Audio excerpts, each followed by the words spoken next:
Assalamualaikum warahmatullahi wabarakatuh. Perkenalkan, nama saya Anissa Indriani, mahasiswa Ilmu Komunikasi Universitas Muhammadiyah Yogyakarta, beserta mata kuliah Metode Penelitian Kualitatif tahun 2023. Pada kesempatan kali ini, saya akan menjelaskan penjelasan tentang analisis framing, analisis naratif, dan juga analisis semiotika. Berikut penjelasannya akan saya jabarkan di dalam video. Nah guys, sekarang aku mau jelasin tentang analisis framing, analisis naratif, dan juga analisis semiotika. Oke, lanjut. Yang pertama, aku mau jelasin tentang analisis framing. Kita lanjut ke pengertian analisis framing. Jadi, analisis framing adalah salah satu metode analisis media, seperti halnya analisis isi analisis semiotik. Framing adalah membingkai sebuah peristiwa, atau kata lainnya, framing digunakan untuk mengetahui bagaimana perspektif atau cara pandang yang digunakan wartawan atau media massa ketika menyeleksi isu dan juga menulis berita. Perbedaan framing suatu berita oleh setiap media mengungkapkan siapa mengendalikan siapa lawan siapa. Mana kawan, mana lawan, mana patron, mana klien. Kebijaksanaan redaksional tersebut menjadi pedoman dan ukuran dalam menentukan kejadian macam apa yang patut diangkat serta dipilih untuk menjadi berita maupun bahkan komentar. Selain kebijakan redaksional yang dapat menentukan ciri pemberitaan suatu media, adanya kepentingan juga menjadi salah satu faktor yang sangat menentukan bagaimana suatu media membahas suatu berita tertentu. Framing ini adalah suatu ide yang dihubungkan dengan elemen-elemen yang berbeda dalam teks berita. Setiap kutipan sumber, latar informasi, pemakaian kata ataupun kalimat tertentu dalam teks keseluruhan. Sekarang kita masuk ke landasan framing dari perspektif. Yang pertama ada komunikasi analisis framing, dipakai untuk membedah cara-cara atau ideologi media saat merekonstruksi fakta. Framing adalah pendekatan untuk mengetahui bagaimana perspektif atau cara pandang yang digunakan oleh wartawan ketika menyeleksi isu atau menulis berita. Yang kedua yaitu sosiologi. Secara sosiologi, konsep framing analisis merupakan memelihara kelangsungan kebiasaan kita, mengklasifikasi, mengorganisasi, dan menginterpretasi secara aktif pengalaman hidup kita untuk dapat memahaminya. Skema interpretasi itu disebut frames, yang memungkinkan individu dapat melokalisasi, merasakan, mengidentifikasi, dan memberi label terhadap peristiwa-peristiwa secara informasi. Yang ketiga ada psikologi framing, dilihat sebagai perempatan informasi dalam konteks yang unik, sehingga elemen-elemen tertentu suatu isu memperoleh alokasi sumber kognitif individu lebih besar. Konsekuensinya, elemen-elemen yang terseleksi menjadi penting dalam mempengaruhi penilaian individu dalam penarikan kesimpulan. Model analisis framing menurut Robert and Edman adalah untuk menggambarkan proses seleksi dan penonjolan aspek tertentu dari realitas oleh media. Framing memberikan tekanan lebih pada bagaimana teks komunikasi ditampilkan dan bagaimana yang dianggap penting atau ditonjolkan oleh pembuat teks. Edman melihat framing dalam dua dimensi besar, yaitu seleksi isu dan penekanan atau penonjolan aspek-aspek tertentu dari realitas atau isu. Yang selanjutnya, yang kedua, kita masuk ke analisis naratif. Penelitian naratif merupakan penelitian yang bertujuan untuk eksplorasi secara mendalam tentang makna yang diberikan orang pada pengalaman mereka. Peneliti naratif bekerja dengan jumlah subjek penelitian yang sedikit untuk mendapatkan wacana yang kaya. Penekanannya adalah pada pengalaman bertingkat. Secara umum, ini mengambil untuk mewawancarai orang-orang di sekitar topik yang menarik, tetapi mungkin juga melibatkan analisis dokumen tertulis. Penelitian naratif adalah laporan bersifat narasi yang menceritakan urutan peristiwa secara terperinci. Dalam desain penelitian naratif, Peneliti menggambarkan kehidupan individu, mengumpulkan cerita tentang kehidupan orang-orang, dan menuliskan cerita pengalaman individu. Menurut Kladinin tahun 2007. Penelitian naratif biasanya digunakan ketika peneliti ingin membuat laporan naratif dari cerita individu. Penelitian naratif memiliki hubungan yang dekat antara peneliti dan partisipan. Hal ini dikarenakan partisipan memberikan informasi secara mendetail dan peneliti mendengarkan serta melaporkan kembali cerita atau informasi tersebut.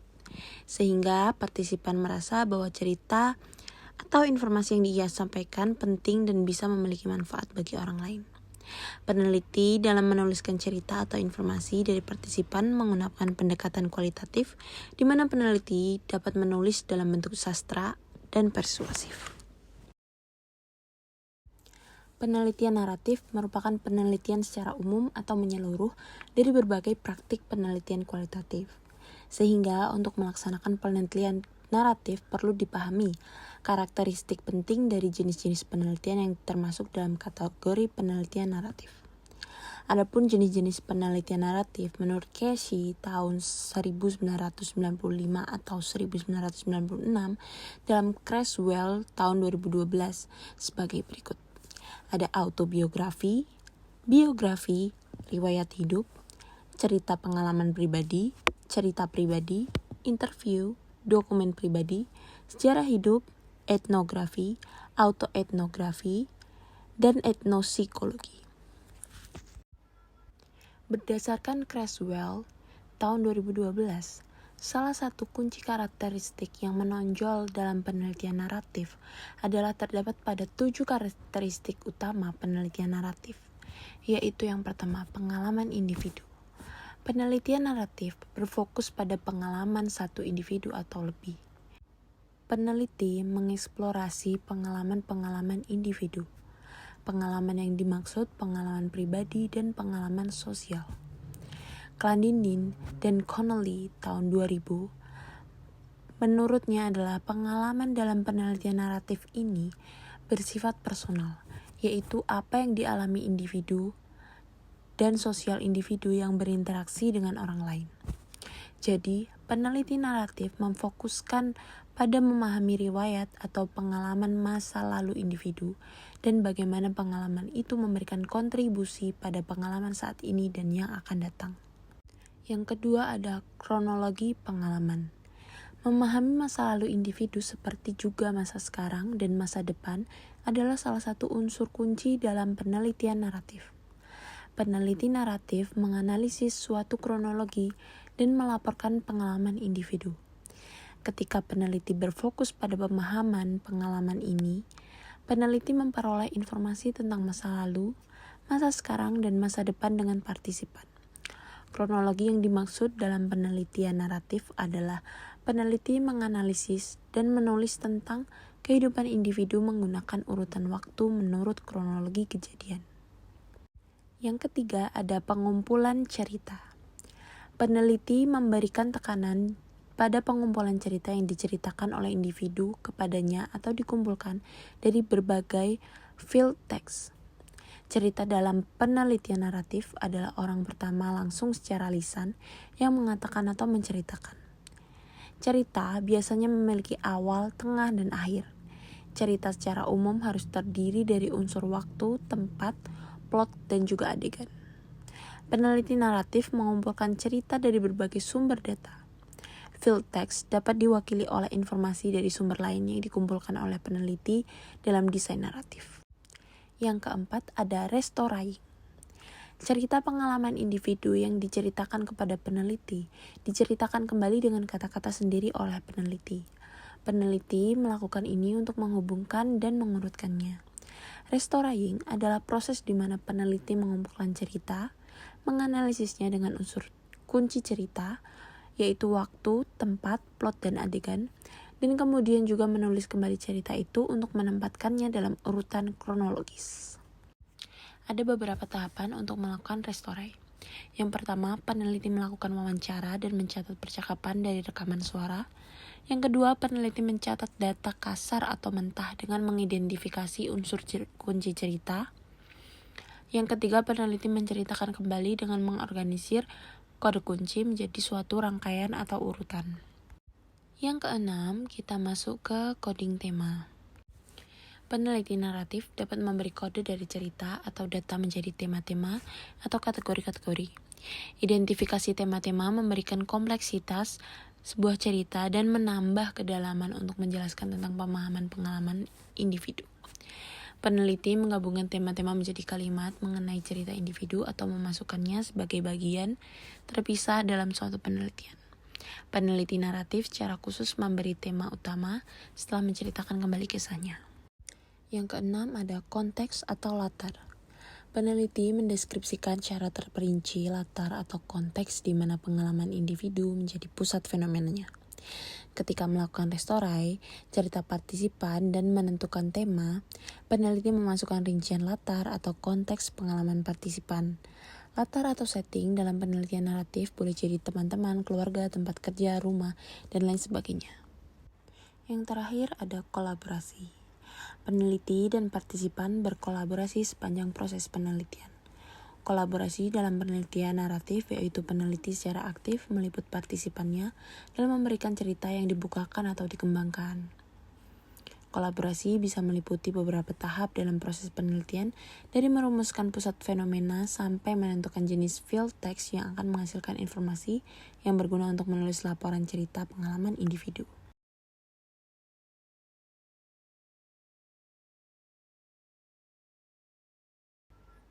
Selanjutnya kita masuk ke semiotika menurut Roland Barthes. Kira-kira apa sih semiotika itu? Apa itu semiotika? Semiotika berasal dari bahasa Yunani, yaitu semion atau berarti tanda, sehingga semiotika adalah ilmu yang mengkaji tentang tanda. Oke, jadi ada beberapa manfaat kita mempelajari semiotika, yaitu mempelajari bagaimana manusia memaknai suatu tanda. Yang kedua, mempelajari persepsi manusia terhadap suatu tanda, dan juga meminimalisir kesalahpahaman. Jadi ada beberapa konsep pemikiran semiotika menurut Roland Barthes, yaitu ada denotasi dan konotasi, juga ada mitos atau mythologies. Perbedaan denotasi dan juga konotasi. Denotasi maknanya bersifat literal dan eksplisit, sedangkan konotasi maknanya telah mengalami perluasan sehingga bersifat implisit. Contoh mudahnya adalah tangan kanan. Dalam makna denotatif, tangan kanan adalah tangan sebelah kanan, sedangkan dalam makna konotatif, tangan kanan bisa jadi orang kepercayaan. Contoh kalimatnya, Sarah merupakan tangan kanan dari Pak Farid. Oke, jadi di sini ada peta tanda Roland Barthes. Yang pertama ada signifier atau penanda, yang kedua ada signified atau petanda, yang ketiga ada denotative sign atau tanda denotatif, yang keempat ada connotative signifier atau penanda konotatif, yang kelima ada connotative signified atau petanda konotatif, yang keenam ada connotative sign yaitu tanda konotatif. Selanjutnya kita masuk ke konsep tanda atau sign. Dalam semiotika Roland Barthes, tanda merupakan produk dari penandaan yang terbentuk dari penanda konotatif dan petanda denotatif. Contohnya seperti ini. Contoh sistem pemaknaan tanda. Menara Eiffel merupakan sebuah penanda atau signifier. Ketika melihat menara Eiffel, petanda menjadi signified. Secara aspek mental yang muncul dalam benak kita adalah Paris dan Prancis. Kita masuk ke mitos. Barthes menyebut mitos adalah suatu sistem komunikasi atau suatu pesan. Mitos bukanlah objek pesan, namun cara menyatakan pesan. Mitos merupakan penandaan dalam yang menghasilkan makna konotasi yang berkembang menjadi denotasi. Kode teka-teki. Kode teka-teki merupakan unsur struktur yang utama dalam narasi tradisional. Kode teka-teki dikelompokkan menjadi 5, yaitu yang pertama ada kode hermeneutika, Yang kedua kode proarketik. Yang ketiga ada kode simbolik. Yang keempat ada kode kultural. Yang kelima ada kode semik. Sedikit penjelasan tentang kode-kode tersebut. Yang pertama ada kode hermeneutika, merupakan teka-teki yang berkisar pada harapan para pembaca untuk mendapatkan kebenaran bagi pertanyaan yang muncul dalam teks. Yang kedua ada kode proaretik, merupakan kode tindakan. Kode ini didasarkan pada konsep proaresi. Yang ketiga ada kode simbolik. Kode simbolik merupakan kode pengelompokan atau konfigurasi yang gampang dikenali karena kemunculannya yang berulang-ulang. Yang selanjutnya ada kode kultural yang berwujud sebagai semacam suara kolektif yang anonim dan otoratif. Yang terakhir ada kode semik, kode yang memanfaatkan isyarat, petunjuk atau kilasan makna yang ditimbulkan oleh penanda-penanda tertentu.